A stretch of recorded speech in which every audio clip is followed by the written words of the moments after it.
mixtele.tv.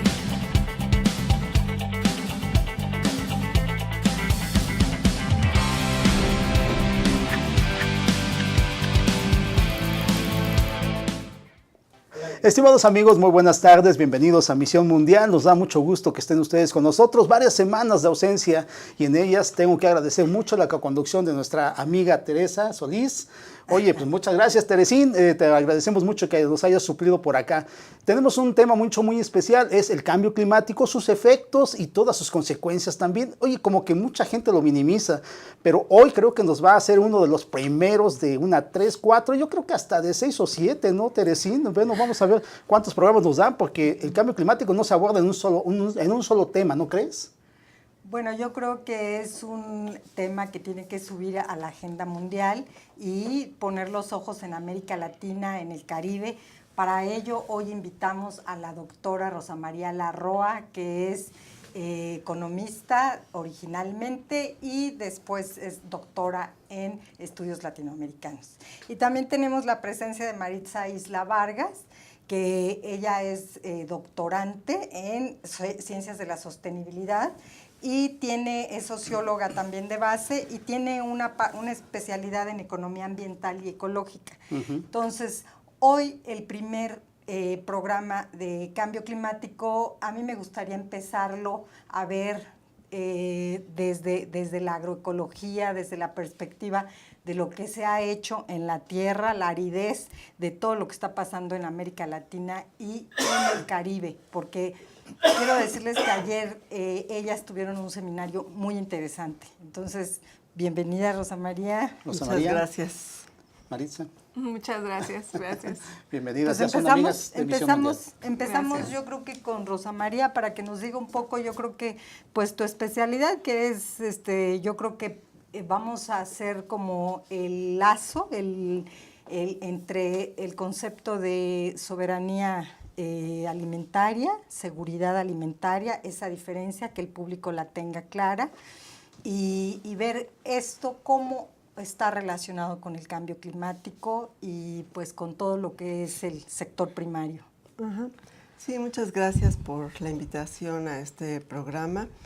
Yo quisiera empezar hablando pues de algo más general, como sería la crisis civilizatoria, ¿no? Porque la crisis civilizatoria incluye muchas dimensiones que no solamente son la economía o la biología, las ciencias naturales, sino que está compuesta por múltiples dimensiones. Y en ese sentido, bueno, tiene que ser también estudiada por la interdisciplina, ¿no? La economía, la sociología, la política, los estudiosos de las ciencias naturales.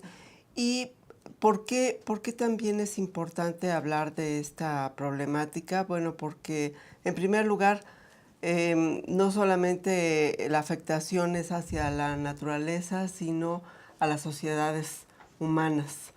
Y como sociedades humanas tenemos que ver qué podemos hacer para tratar de que no continúe el avance de este desastre, el desastre ecológico. Y bueno, sí, tú tienes razón.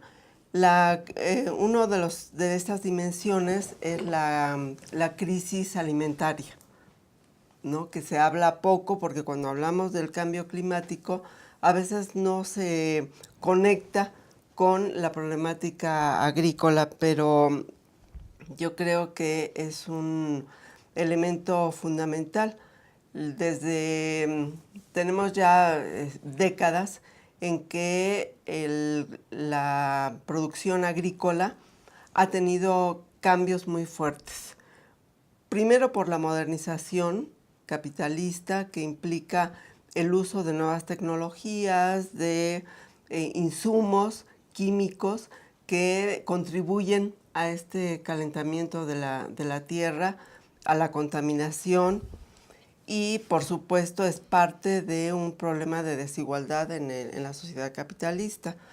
Entonces, los campesinos han estado particularmente preocupados por el problema de la soberanía alimentaria. ¿Qué es esto de la soberanía alimentaria, no? A partir de que hay crisis alimentarias, nos damos cuenta de que el problema no es que se deje de producir alimentos, sino que existen alimentos a nivel mundial, pero que no llegan a los grupos sociales que los necesitan, ¿no? Entonces los campesinos han planteado la necesidad de que su forma de producir debe cambiar. Y estos cambios se refieren a el no uso de sustancias que se sabe que son tóxicas, a prácticas que también se sabe que no son las más convenientes para el desarrollo de la agricultura. Y por eso ellos se han ocupado de luchar por una soberanía alimentaria desde la producción, desde ellos mismos. Porque de otra manera sabemos que hay países que firman acuerdos, pero estos acuerdos no se cumplen, aunque sea entre países, porque afecta a intereses muy fuertes de las grandes empresas. Y son los campesinos los que no tienen esos intereses, no están dentro de ese círculo de intereses y pueden empezar a hacer transformaciones en su modo de vida, en sus prácticas sociales. Y mientras tanto, la seguridad alimentaria es una política que surgió en la ONU, en la FAO, que plantea el que los países, bueno, los estados más bien, se preocupen por garantizar que haya alimentos suficientes y accesibles para las poblaciones. Lo cual no ocurre, ¿no? Lo cual es un desastre porque, digo, en África, por ejemplo, las hambrunas que hay y obviamente América Latina, específicamente en el Caribe, vemos que Haití tiene un problema muy fuerte, ¿no?, de miseria. Y bueno, me gustaría, digamos, ahí seguir. A mí me encanta que pusiste un contexto mundial, además una visión completamente humanista de la situación, pero también yo creo que hay que irnos a ver América Latina, ¿no? Claro, claro. Sí, mira, en América Latina, en los años 50, la mayor parte de los países eran autosuficientes en cuanto a su producción de alimentos, sobre todo alimentos básicos.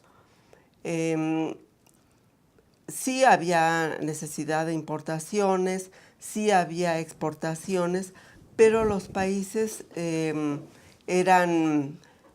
tenían las provisiones en los alimentos básicos que requerían, ¿no?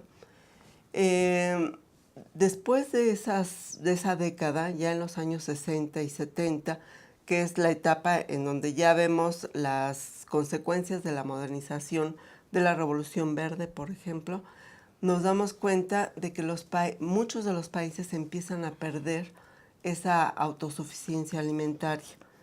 Tienen que importar grandes cantidades de alimentos, incluso endeudarse para poder adquirir esos alimentos.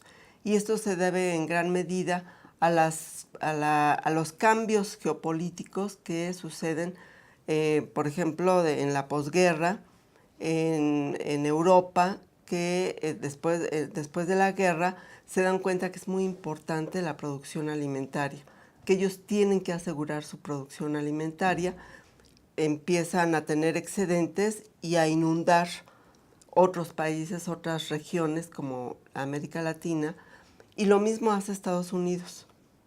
Entonces, estos excedentes de producción agrícola, alimentaria, por un lado,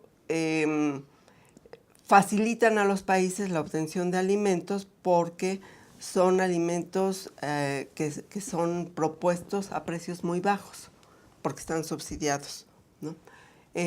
Por el contrario, los países, los estados, más bien los gobiernos de estos estados, creen que es más factible, que es más rentable importar alimentos, los alimentos básicos, que producirlos, ¿no? Sí. Porque producirlos implica dar un apoyo fuerte a los productores agrícolas. Pues de alguna manera ahorita estamos en esta vuelta a la reprimarización de la economía y las commodities y con toda el extractivismo, ¿no?, de la materia prima en toda América Latina. Parece como si no hemos avanzado, sino hay un retroceso en el sentido de que esto significa una erosión a la tierra, en fin, ¿no? Ahí vamos a ahondar un poco más. A mí me gustaría entrar también ahorita con Marisa en la parte que nos definas, para que el público lo tenga ya también claro qué es el cambio climático, porque este programa arranca con el primer programa y ya estamos dando una visión pues del lado desde las ciencias sociales, pero yo creo que es muy importante la parte biológica, ecológica, etcétera, ¿no? Sí, bueno, para empezar, digamos, hay dos conceptos que se suelen manejar a veces de manera indistinta. Uno es, como decías, el tema del cambio climático y calentamiento global. En el caso del cambio climático, nos referimos a los cambios en las condiciones climáticas planetarias, en un plazo de tiempo muy largo. Entonces, estamos hablando de cambios. Estas condiciones climáticas son, por ejemplo, la temperatura, las lluvias, los vientos, los eventos meteorológicos. Y cuando hablamos de calentamiento global, estamos hablando de un incremento de la temperatura digamos, en el promedio de la superficie planetaria. Entonces, estos dos procesos de manera se alimentan, digamos, mutuamente y nos hablan, por ejemplo, de que el tema del aumento de la temperatura conlleva a su vez fenómenos como el incremento del nivel del mar, conlleva eventos cada vez más extremos como son entre sequías y huracanes, ¿no? Y pues, digamos, en el caso de América Latina plantea un reto muy importante. En ese sentido, me gustaría contextualizar, más allá de la definición física que existe sobre cambio climático, hay una definición, digamos, que podríamos hacer sociológica o histórica y que tiene que ver mucho con la historia de América Latina. La historia de América Latina, la historia política, económica latinoamericana y caribeña, no se entiende también sin la historia ambiental, digamos, de esta región, ¿no? Y en esa historia ambiental, pues digamos, los países de América Latina, como bien señalabas hace un momento, pues han estado atravesados por distintos procesos históricos, pero también por una transformación, digamos, de sus ecosistemas desde los procesos coloniales, donde hablábamos de un proceso de transformación muy fuerte, digamos, sobre todo para la extracción de grandes volúmenes de recursos, pero que ha continuado en distintas etapas históricas de América Latina, ¿no? Pues, ¿te parece bien si vamos a un corte y regresamos para que nos lo expliques mucho mejor, Maritza? Claro que sí. Porque es muy interesante, por supuesto. Vamos a un corte, regresamos en un minuto, amigos.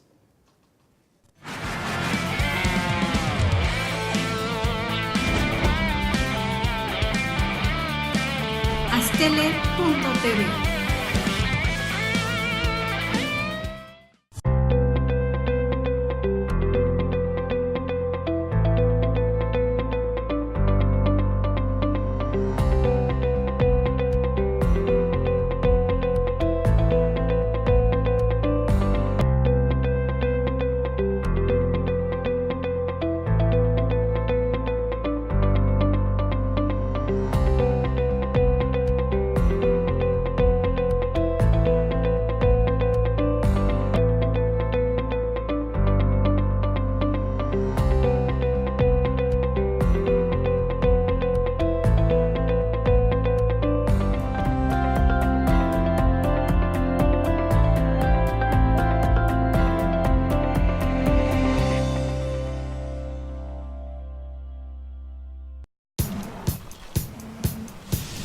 Para cuando sudamos la camiseta.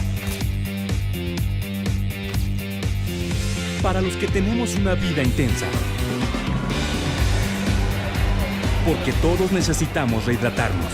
Electrolit, hidratación total, científicamente hidratante.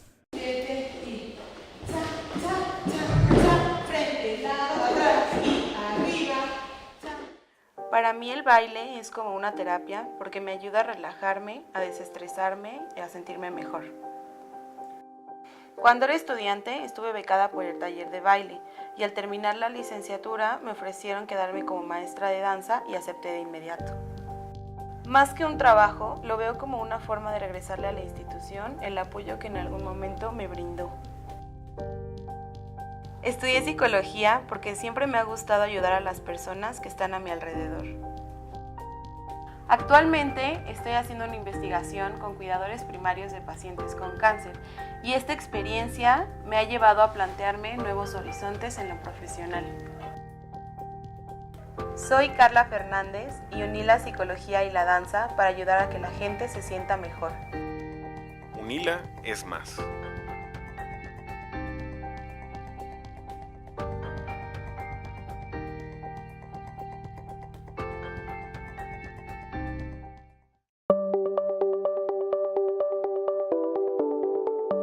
Astele.tv.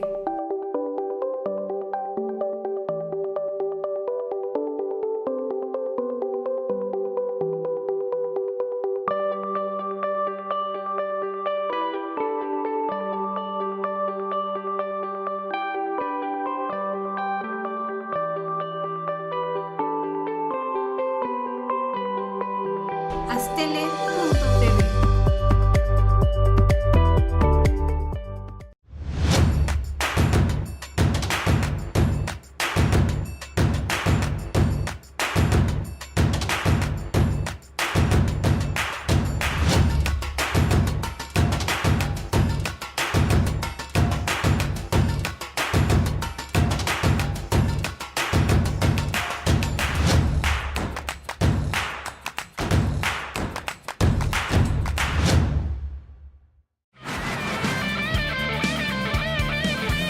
Astele.tv.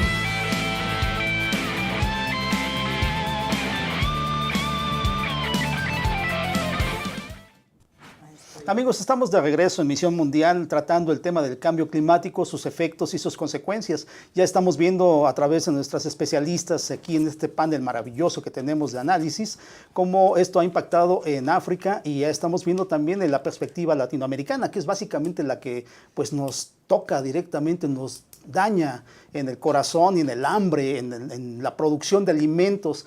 Donald Trump ha estado diciendo que eso no importa, que se ha incluso abstenido de firmar el protocolo de París, cosas que dice sobre el control, el cambio climático, al parecer no son tan efectivas para él. El hecho de lo que ya se mencionó, que son las inundaciones, las sequías, la hambruna que está creando. Pero bueno, nuestros analistas aquí, la doctora Rosa María y Maritza, nos van a comentar un poco también sobre esto. Yo tengo una pregunta específicamente sobre eso.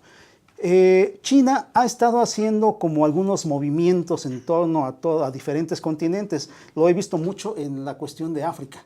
Ha estado como rentando, pero tremendas extensiones de tierra, ¿no? Varias, no sé cuántos miles de hectáreas allá para producir arroz. Ese arroz no sé si se lo llevan o se queda un poco con las civilizaciones donde se produce, con las aldeas donde están, se reparte. ¿Qué cosa hacen? ¿Hacen alguna cuestión de intercambio comercial con ello? ¿Se meten a un programa alimenticio también con ello? ¿Qué es lo que pasa con esto también? ¿Cómo afecta el cambio climático este tipo de acciones que se ve un poco más bien como comerciales o como pues tal vez algún tipo de influencia económica en otros lados? Sí, bueno, lo que ha estado sucediendo con China es lo siguiente. Ellos tienen un territorio vasto, pero también tienen una población muy, muy grande y no logran producir lo que necesitan para su población. Están preocupados porque tienen que asegurar su alimento básico, como yo decía hace un momento. Entonces, por eso es que han estado comprando en muchos casos, en otros casos rentando tierra, con la finalidad de producir ese arroz, pero tiene que ser un arroz con ciertas características. No puede ser cualquier arroz porque el que ellos consumen es parte de su cultura, ¿no? Okay. Entonces, por eso es que hemos sabido de estas operaciones que no solamente es comprar el arroz, sino les interesa sembrar en la semilla que ellos producen, en las condiciones, con todos los procesos que a ellos les interesa que se produzca, y se llevan el arroz, por supuesto. No solamente para China, sino también para otros países asiáticos. Yo a ese proceso añadiría también un proceso global que es el de la urbanización. Digamos, de la urbanización del mundo. Sí. Entonces, digamos, en cada una de las regiones, lo que vemos es un incremento de la población que se va centralizando en las ciudades. Y las ciudades, por definición, son espacios dependientes, digamos, en términos de alimentos, de energía, de agua, de otros materiales, de otros territorios. En el caso de China, pues no es la excepción y de hecho de ninguna parte del mundo, ¿no? La tendencia hacia la urbanización es creciente al grado de que hablamos de que ya las ciudades concentran más de la mitad de la población mundial y esta tendencia va a la alza, ¿no? Y en ese sentido también se convierten en grandes espacios consumidores de energía y materiales y por tanto también en espacios, digamos, de generadores de grandes volúmenes de desechos, entre ellos los gases de efecto invernadero.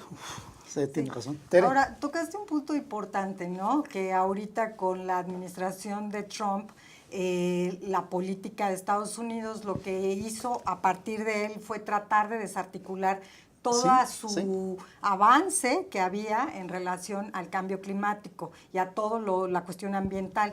¿Por qué? Porque obviamente su foco es regresar a industrializar Estados Unidos, al proteccionismo, y entonces está desconociendo que existe el cambio climático. Eso no le porque, sirve. claro, entonces, pero no, la gran parte de la población, por supuesto que no está de acuerdo, entre ellos el gobernador de California, Jerry Brown, en donde ha hecho una convocatoria mundial en diciembre del año pasado, en donde vinieron jefes de Estado y muchísimas personas de organismos internacionales y ONGs y, en fin, que se reunieron específicamente a hablar de toda esta problemática, ignorando a Donald Trump, porque al final de cuentas el Producto Interno Bruto que produce California es poderosísimo, y entonces dijeron, momento, esta es la línea política que nosotros tenemos en Estados Unidos y Donald Trump será el presidente, pero no nos gusta su posición respecto al cambio climático. Y también quiero aprovechar para decir precisamente, recomendar este libro que es Sociología Política del Colapso Climático Antropogénico. Lo coordina John Sachs Fernández y también hay un capítulo de él, hay otros autores. Es un libro muy interesante que a lo largo de esta serie vamos a ir hablando y vamos a ir profundizando, pero que también ahí hay un establecimiento de la relación respecto al tema de cambio climático con Estados Unidos y México. Entonces, yo quisiera continuar con Marisa, que estaba haciendo un abanico de lo que significa un énfasis, ¿no? el concepto de cambio climático desde la perspectiva histórica y biológica y ecológica. Entonces, para que continúes en esa línea. Y aprovecho ahora que mencionas a Trump, que digamos es el personaje que ha resaltado mucho por su negacionismo climático, pero sobre él yo diría que es solo una representación, digamos, de los intereses sobre todo vinculados a la quema de combustibles fósiles, como son, digamos, todo el complejo petrolero y automotriz estadounidense, y que no es, digamos, exclusivo de Trump. En el caso de Obama, aun cuando tenía un discurso político muy, digamos, enfocado al tema de cambio climático, y aunque no negaba el cambio climático, digamos, por otra parte, sus negociadores en lo que eran las conferencias de las partes, que digamos es este gran evento internacional donde se reúnen los representantes de distintos estados en el mundo. Mientras tanto, ahí sí sus negociadores aplicaban cabildeos, sobornos, chantajes para evitar que se firmara un acuerdo vinculante. es decir, un acuerdo obligatorio que pusiera un límite cuantitativo determinado para no emitir más gases de efecto invernadero, y que tenía un principio fundamental que poco a poco ha venido diluyéndose en las negociaciones internacionales, que es el de la responsabilidad compartida pero diferenciada. Y es ahí, digamos, donde podemos ver también el tema de cambio climático como un asunto problemático, porque este principio de responsabilidad compartida pero diferenciada implica reconocer que han sido las economías centrales, los países más desarrollados industrialmente, quienes han, digamos, contribuido de mayor manera al cambio climático, a costa de otros países, como señalaba hace un momento, ¿no? Desde el proceso colonial en América Latina, estos países han alimentado con recursos todos los procesos industriales de las economías centrales, que ahora trágicamente la factura también la van a pagar los países latinoamericanos, ¿no? No se beneficiaron de ello, pero ahora sí hablamos de que ellos serán los más afectados, tanto América Latina como el Caribe, ¿no? De ahí que muchos hablen de cobremos la deuda ecológica y la deuda histórica y nos salen debiendo lo que ellos nos cobran de la deuda financiera, ¿no? Por ejemplo. Sí. Entonces, digamos, ahí el tema de cambio climático deja de ser un asunto meramente biofísico y entonces se vuelve justo problemático porque adquiere matices políticos y su raíz es profundamente social y económica, ¿no? Así es, a mí me gustaría en ese sentido que regresáramos con Rosa María Larroa a hablar un poco ya más específicamente de la cuestión alimentaria en toda América Latina y de cómo se vincula con el cambio climático. Claro que sí. Sí, bueno, podríamos decir, haciendo un recorrido, pues a grosso modo, de los países que yo mencionaba han perdido autosuficiencia alimentaria, son, por ejemplo, los países de México y Centroamérica, ¿no? Ahí se ve muy claramente cómo estos países que antes podían producir su maíz, incluso arroz, bananas, distintos productos que se consumen en esta región, pues ahora ya no son autosuficientes, tienen que importar.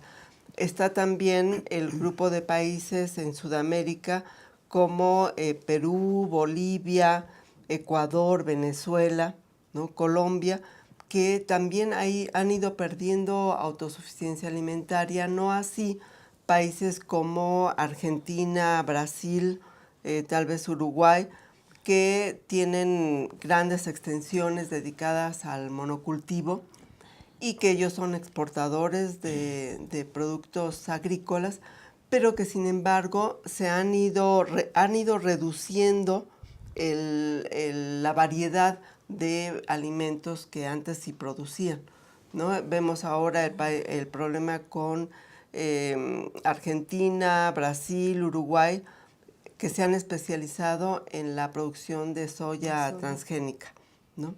Y que esto ha tenido repercusiones muy fuertes tanto con los pequeños productores que han quedado marginados fuera, ¿no? del mercado, como en el sentido del tipo de contaminación que se produce, el monocultivo que también reduce la biodiversidad. Entonces, bueno, Venezuela que siempre ha sido un país, bueno, desde hace mucho tiempo un país productor de petróleo, se olvidó de la producción agrícola. Uh-huh. Entonces, los productores de hace muchas épocas se convirtieron en urbanos, dejaron de producir y ahora ese es un gran problema, ¿no? Maduro, por ejemplo, con la crisis que tiene, no pueden producir los suficientes alimentos que necesitan. Sí, aquí hay una contradicción tremenda, ¿no? Porque entonces aquí viene el monocultivo como una necesidad del mercado global y la producción en línea con la idea de producir en línea hasta el infinito cuando no está relacionada esa forma de producir de acuerdo a los ciclos de la naturaleza, que no son infinitos, ya vemos la erosión en todos los sentidos. Y por el otro lado también, cada país de América Latina, México en especial, por ejemplo, tiene muy distinta situación en relación al cambio climático, porque el hecho de que tiene 2 océanos alrededor, de que tiene una parte en el Caribe, de que las temperaturas en la parte superior, donde está la parte desértica, van muchísimo más en aumento. Entonces, son como muchos elementos los que se conjugan, tanto para ver de forma... Yo creo que una decadencia, lo que tú al principio mencionabas, Rosa María, de esta crisis civilizatoria que a mí inmediatamente pues se me prendió un foco rojo, ¿no? Porque no dijiste cambio civilizatorio, dijiste crisis civilizatoria. Entonces eso yo creo que a la gente le debe de resonar, le debe de mover para hacer una reflexión más profunda desde nuestros hábitos diarios personales, de lo que consumimos y de cuánto consumimos. Y a mí me gustaría entonces que pudiera redondear esta contradicción entre el monocultivo y la agricultura familiar, que a lo mejor eso es lo que tenemos que a darle al público como una opción para no vernos catastrofistas. ¿Sería una opción en estos momentos de tanta industrialización? ¿Sí? Mira, lo que podemos ver es que entre los actores que participan en esta crisis civilizatoria están, por supuesto, la parte empresarial, que es quienes hacen las grandes inversiones y que han impulsado estos cambios hacia la modernización. Pero ellos tienen el interés, pues, de obtener una ganancia, ¿no? Por eso invierten sus capitales. Y por otro lado está el resto de la población rural que se interesa por la producción de alimentos, ¿no? Y estos pequeños productores han buscado la manera de producir sin dañar el ambiente, sin generar mayor contaminación, sin degradar la tierra. Son esfuerzos que se hacen desde la pequeña producción agrícola. Ok, bueno, qué interesante está. Pero bueno, vamos a un corte entonces para poder puntualizar un poquito más sobre la cuestión del cambio climático. Me interesa más bien a ver si la podemos ver sobre el plano económico, en el sentido de cómo está creándose, para mí que está creándose un tipo de comercio de productos sobre cambio climático, más o menos así lo podría yo pensar. Pero bueno, vamos a un corte y regresamos, se los prometo, regresamos en un minuto.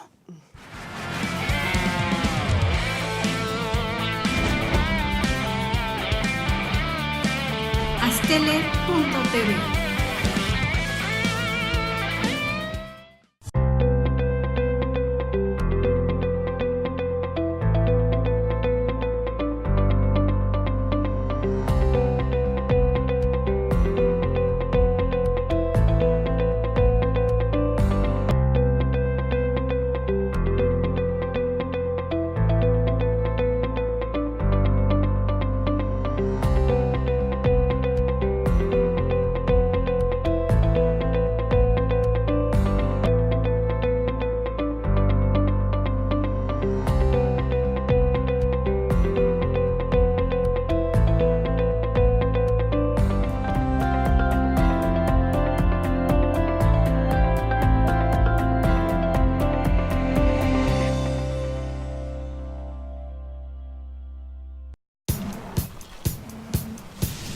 Para cuando sudamos la camiseta. Para los que tenemos una vida intensa. Porque todos necesitamos rehidratarnos. Electrolit, hidratación total, científicamente hidratante.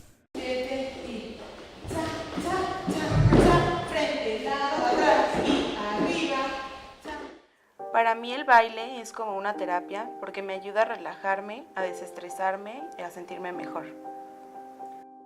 Cuando era estudiante estuve becada por el taller de baile y al terminar la licenciatura me ofrecieron quedarme como maestra de danza y acepté de inmediato. Más que un trabajo, lo veo como una forma de regresarle a la institución el apoyo que en algún momento me brindó.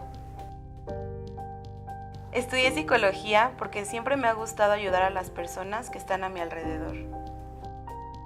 Actualmente estoy haciendo una investigación con cuidadores primarios de pacientes con cáncer y esta experiencia me ha llevado a plantearme nuevos horizontes en lo profesional. Soy Carla Fernández y uní la psicología y la danza para ayudar a que la gente se sienta mejor. UNILA es más.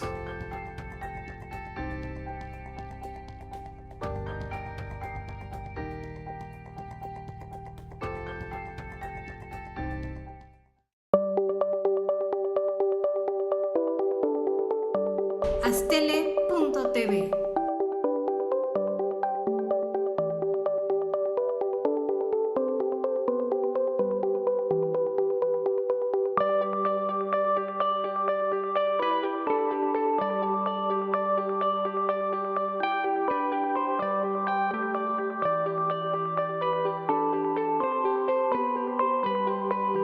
Astele.tv.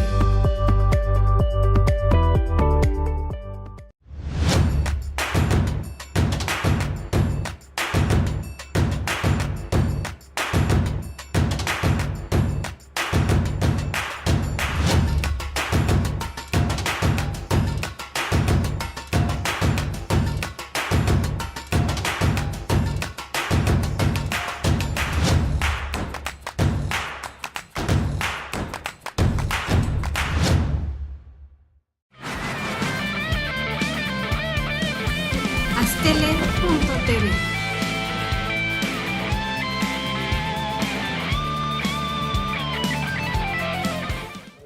Amigos, estamos nuevamente en Misión Mundial tratando el tema del cambio climático. En esta ocasión vamos a perfilarla hacia la economía y la sostenibilidad.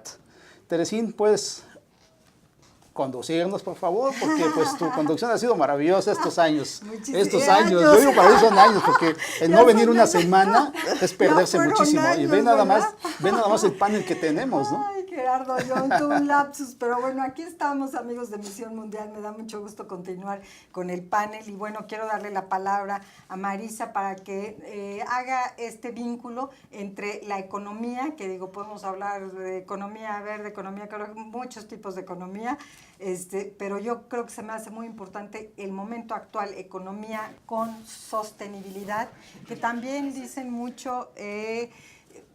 hay distintas acepciones. Ahora que ya salió el doctorado en la UNAM de sostenibilidad, yo prefiero decirle sostenibilidad, ¿no? En lugar de sustentabilidad. Y hay toda una cuestión teórica atrás de esos dos conceptos. Pero, a ver, venga la palabra. Sí, pues yo creo que has señalado un punto importante cuando dices esta relación economía-sostenibilidad. Hay que aclarar qué tipo de economía podría coincidir, digamos, con la sostenibilidad. Es decir, si pensamos los proyectos económicos tal cual están hoy, o sea, la economía tal como tal y como la conocemos, motivada sobre todo, como decía la doctora Larraz, motivada sobre todo por el principio de la ganancia, ahí resultará imposible lograr, digamos, un balance entre la sostenibilidad de los procesos ecológicos planetarios y la economía. Es decir, la economía dominante o la economía que digamos, nos domina actualmente, la hegemónica, exacto, tiene, digamos, algunos principios como son el crecimiento económico ilimitado, que eso, digamos, por ejemplo, desde la economía ecológica se ha criticado bastante y ha dicho, pues no puedes crecer en un planeta, ilimitadamente en un planeta finito, ¿no? Con recursos limitados y con un ciclo, digamos, natural que no coincide con los tiempos de los ciclos productivos o industriales. Entonces, me parece que si tuviéramos que hablar de un proyecto de sostenibilidad, tendríamos que transformar desde la raíz las motivaciones y tal cual domina la economía actual. Es decir, la economía actual y sus soluciones, ella hablaba también sobre las soluciones, digamos, que ahora dice el cambio climático se ha vuelto un nuevo nicho de negocio, y eso la verdad es cierto. O sea, digamos, todas las empresas están apuntando, por ejemplo, qué pueden obtener de los procesos de adaptación al cambio climático, la venta de bonos de carbono como parte de las respuestas de mercado, digamos, para resolver el problema ambiental, pero no olvidamos que justo el problema del colapso climático que enfrentamos hoy está muy vinculado justamente al funcionamiento del mercado actual, ¿no? Hay quien señala que el cambio climático es la mayor falla de mercado de manera global, pero en realidad no es una falla de mercado, en realidad ha sido el éxito del mercado en trasladar el costo a los más vulnerables, mientras se van obtenido ganancias y beneficios por parte de unos cuantos, ¿no? Entonces, para hablar justo de esta relación economía-sustentabilidad, simplemente no podríamos hablar de la economía como está hoy. Habría que transformarlo todo, ¿no? Hace un momento hablábamos de la relación ciudad-campo, ¿no? Cómo se ha ejecutado esta relación y esta fractura entre ambos espacios, y me parece que eso, por ejemplo, tendría que retomarse, ¿no? Porque estos espacios se han fracturado en términos de flujos de energía, flujos de alimentos, flujos de recursos hídricos, y pensar también otras formas de economía, como la que mencionaba la doctora Larroa, como la economía campesina, la economía solidaria, es decir, otra forma de hacer economía, ¿no? Claro. Que no necesariamente tiene que ver con los negocios, que ahora se hace mucho el símil entre economía y negocios, y que habría que hacer una diferencia, digamos, entre ambos. Sí, hay todo un desarrollo, ¿no? En la parte económica, de economía solidaria, economía del bien común, economía circular, que tiene que ver con también toda la relación con la tierra, con la cuestión ecológica. A mí esto de la economía del bien común, que viene de Christian Felber, de un austriaco que además primero de que dedicarse a eso era bailarín, es muy interesante lo que propone, porque ahí hay una mixtura de distintas experiencias económicas que se juntan en una, y él dice, bueno, para sacar un producto lo ideal es que las barras de ese producto nos diga de dónde viene la fuerza de trabajo, que es una fuerza de trabajo, por ejemplo, de mujeres, que se les pagó bien, que, o sea, a la hora de que tú compres un producto en el súper o donde sea, que tú tengas acceso a través del código de barras a saber que estás teniendo un producto que está relacionado con el comercio justo, con la igualdad y la equidad en mano de obra, etcétera. Eso obviamente se echó a andar en España, porque él esto desplegó mucho en España y también en Austria, pero digamos son experiencias en el mundo que América Latina no puede copiar. Algunas cosas yo creo que va tomando, pero nosotros tenemos nuestra propia experiencia y tenemos también unas raíces ancestrales de todo lo étnico, en donde nosotros en el pasado gozamos de una ecología maravillosa. Entonces también tenemos que ir a ese conocimiento ancestral y recoger, como también lo ha hecho el maestro Víctor Manuel Toledo, ecólogo, pues una autoridad en el país, un poeta, y que ha traído a la actualidad, junto con también Sarucán, que hizo Toconavio, hizo Capital Natural, una investigación fantástica de 4 o 5 tomos gigantescos que están ahí en la web, y donde vemos todo lo que es la biodiversidad de México y cuáles son los puentes que tienen relación con toda nuestra cultura prehispánica. Todos estos focos que tienen que ver con un conocimiento que no está en los libros, que tiene que ver con un conocimiento de la epistemología del sur, donde se recoge a partir de la experiencia ese conocimiento que es ¿verdad? Transdisciplinario. Sí, claro. Entonces, si quieres continuar con la parte. Sí, justo eso, ahora que mencionas lo de la transdisciplina, yo creo que va a ser fundamental, sobre todo ahora que enfrentamos la crisis civilizatoria, el colapso climático, porque esta idea de transdisciplina conlleva no solamente, digamos, un diálogo entre las distintas disciplinas científicas y entre las distintas áreas de conocimiento como ciencias naturales, ciencias sociales, sino también implica, digamos, la recuperación del conocimiento de los propios participantes participantes del problema y este conocimiento retomado como saber experto, ¿no? Es decir, no solamente, no subvalorado, no de manera jerárquica, sino como saber experto. Y me parece que en ese sentido América Latina no tendría por qué copiar a nadie, porque en realidad muchas de las estrategias de supervivencia que se están ejecutando, las más innovadoras, provienen justamente de América Latina y el Caribe, ¿no? En el caso, por ejemplo, de cambio climático, la experiencia cubana es así maravillosa. Sobre todo el manejo del riesgo frente a huracanes. La experiencia cubana es líder a nivel mundial, al grado de que cuando hay un huracán de la misma intensidad, se habla que hay 10 veces más probabilidad de que muera un estadounidense a que muera un cubano, ¿no? O sea, sobre todo por el sistema de organización colectiva que existe entre el gobierno cubano y la sociedad cubana, ¿no? Y lo mismo, la profesora Arlaorra puede hablar más sobre el tema campesino, pero digamos en distintas alternativas, América Latina siempre ha sido la vanguardia, ¿no? Entonces, eso es importante, o sea, justo reconocer que el potencial que tiene el continente en dar soluciones al problema y no andar copiando estrategias que les imponga el Banco Mundial o que les impongan países que no conocen los contextos, ¿no? Claro. No, y de hecho México va a la vanguardia en todo lo que es cambio climático, en los acuerdos, en todo lo que va consiguiendo, en sus metas. Yo creo que México en ese sentido, ahorita específicamente, a mí me gustaría que tocara un poco el tema la doctora Rosa María Larroa, con la entrada de este gobierno, de la Cuarta Transformación, ¿cómo ves en la agenda mexicana el cambio climático? Porque de alguna manera como que se ha ido a cuarto o a un muy atrasado lugar, como también lo que es la alimentación, corrió un poquito adelante, pero me gustaría que, focalizaras un poco en México, que tenemos que verlo, ¿no? Sí, bueno, con respecto a la política,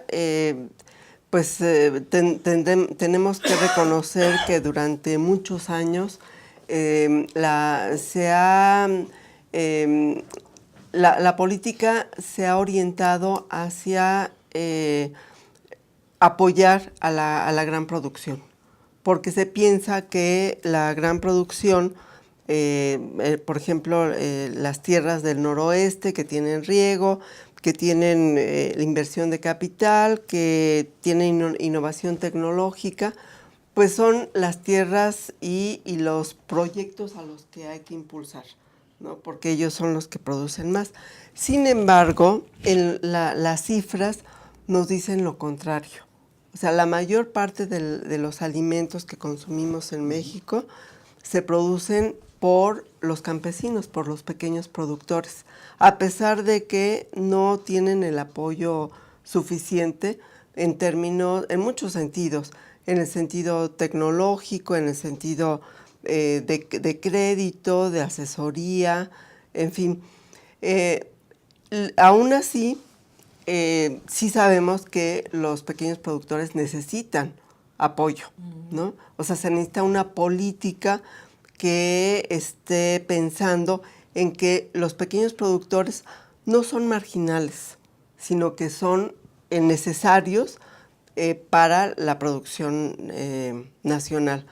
Entonces, bueno, se creó una gran expectativa con el nuevo gobierno. No sabemos todavía exactamente qué es lo que, hacia qué rumbo va dirigido.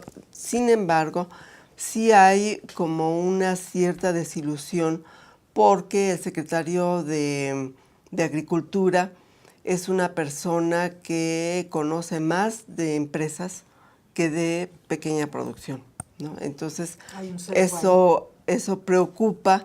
El presidente López Obrador ha señalado que su gobierno está interesado en apoyar a la pequeña producción a través de impulsar proyectos que retengan a la fuerza de trabajo. Eso es muy importante.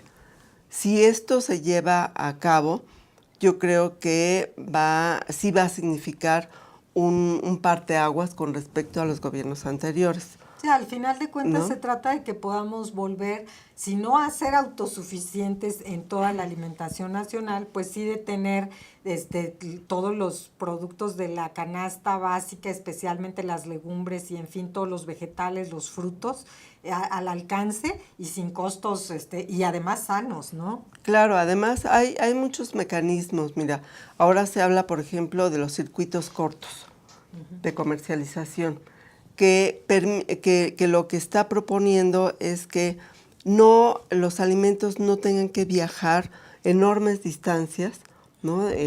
A través del transporte, sobre todo carretero, que contribuye a la contaminación, ¿no? Sí. Son horas, Que dejan huella de carbono. que dejan huella de carbono. Son horas, muchas horas, hombre, que en lugar de ir en las carreteras, pues podrían quedarse precisamente en los campos, ¿no? También está el proyecto de sembrar grandes cantidades de árboles, o sea, reforestar para la producción productiva. Eso no está mal, siempre y cuando esté bien reglamentado, porque eso también nos puede llevar al desarrollismo, ¿no?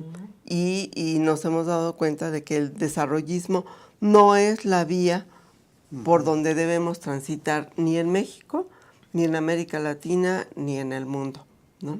Sí, ahora está cambiando, por ejemplo, nuestra cultura de consumo. Antes, yo me acuerdo todas las familias mexicanas, no nada más de la clase media para arriba, sino tenían acceso al aguacate, al limón, el aguacate, que es un producto mexicano 100% de toda nuestra cultura desde la ancestralidad, y que de repente uno encuentra el aguacate al kilo a 80, 85 pesos, y eso es también lo que tiene que hablar. Estas cuestiones que hay un desbalance en donde la ama de casa que va a diario al mercado no encuentra un producto y ya no compra un kilo, como antes siempre, mínimo un kilo compraba uno de un producto. Ahora 2 aguacatitos, 3 aguacatitos, porque no alcanzó para más. Yo no sé si eso también tiene algo que ver con algunas cuestiones de evaluaciones económicas. Por ejemplo, también el tequila, que es producción totalmente mexicana, de repente era muy barato.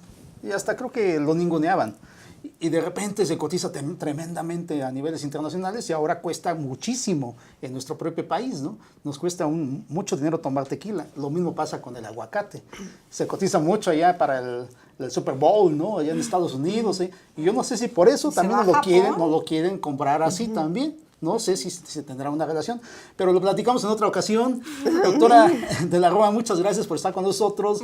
Maritza Islas, gracias también. Gracias maravillosa por la doctorante de sustentabilidad, ¿no? Sostenibilidad. Bueno, ok.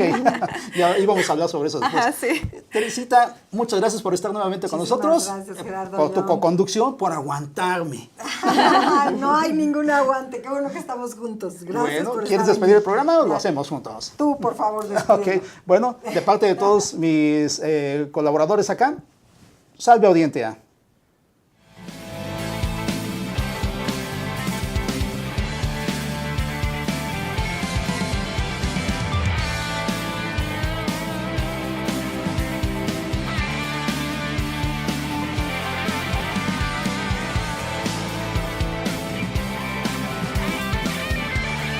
Astele.tv